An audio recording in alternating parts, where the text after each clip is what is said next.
PM கரங்கான்ல improve பண்ணணும் அப்படின்னா அதுக்கு 2 விஷயம் முதல்ல தெரியணும். ஆனா அந்த 2 விஷயம் தெரிஞ்சுக்கிறதுக்கு முன்னாடி மெயினா என்ன தெரியணும் அப்படின்னா பிள்ளைங்களுக்கு கிளாரிட்டி, தெளிவு இருக்கணும்.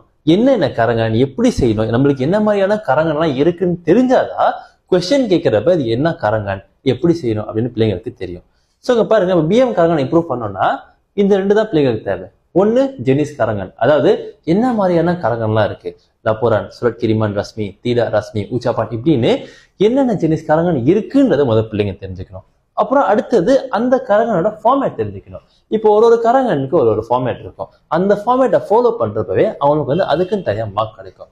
ஸோ முதல் ஜெனிஸ் கரங்கன் தெரிஞ்சதுக்கு அப்புறமா எவ்ரி கரங்கனோட ஃபார்மேட்டை அவங்க மாஸ்டர் பண்ணிட்டாங்கனாலே பிள்ளைங்களுக்கு கரங்கன் எப்படி செய்யணும் அப்படின்னு அந்த தெளிவு வரும்.